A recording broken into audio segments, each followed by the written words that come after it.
তুমি যেখানে থাকো তুমি আসো, বাবা সবকিছু মেনে নিবে, আর ভালো লাগে না তোমাকে ছাড়া। মা ফিরে এলেই মেনে নেবেন বাবা। কেঁদে কেঁদে সেই কথাই বলছে সন্তান জান্নাতুল ফেরদৌস। পরকীয়া প্রেমিকের হাত ধরে অজানার উদ্দেশ্যে পাড়ি জমিয়েছেন মা হেনা বেগম। মায়ের খোঁজে পথে পথে তার দুই সন্তান।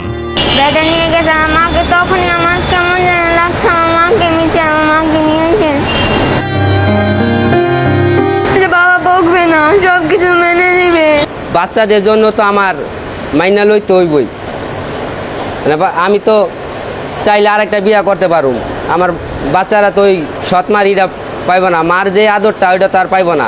সৎমাই তো ভুলেও কোনো সময় দেখবে না, মার আপন মার চোখে কোনো সময় তো দেখবে না। আমরা অনেক জায়গায় খোঁজাখুঁজি করছি, কোথাও পাচ্ছি না, কোনো আত্মীয় স্বজনের বাসায় যায় নাই, কোনো জায়গায় যায় না। অনেক দৌড়াদৌড়ি করছি, অনেক জায়গায় গেছি, থানায় গেছি, ওই জায়গাও এরা অনেক কিছু কইছে, ও মামলা হইতাছে না। একই রকম চিত্র সীমা আক্তারের জীবনে। সন্তান যেন বাবাকে কাছে পান, হাসি খুনসুটি সেই সংসার যেন ফিরে আসে আবার, সেই চাওয়া তার। আমি মেনে নিব তাকে।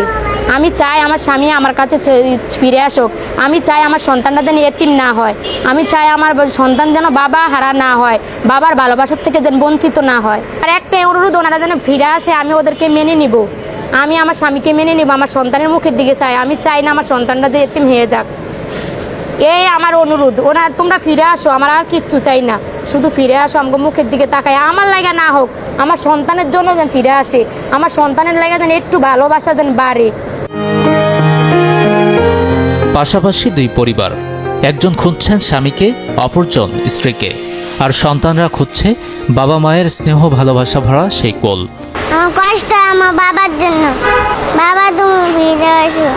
আমি আমার সন্তানটা সারা রাত কান্দে, ঘুমাইতে পারে না, আমি কান্দি, আমার চোখের পাতা কোনো বন্ধ হয় না। আমরা এই 4 দিন কিছু খাই না, ঘুম নাই, গোসল নাই, কিচ্ছু নাই। আমরা পুরা রাস্তার পাগলের মতো হয়ে গেছি, পাগল ছাড়া আর আমরা কিচ্ছু নাই। আমার সন্তানটা পুরো এতিম। বাচ্চা হলে এখন আমার রাস্তায় রাস্তায় থাকতে হচ্ছে। বাচ্চা মানুষ তো বাবাই করতে পারে না, একটা মা থাকলে সে সব কিছু দায়িত্ব নিতে পারে, একটা বাবা তো বাচ্চার দায়িত্ব নিতে পারে না।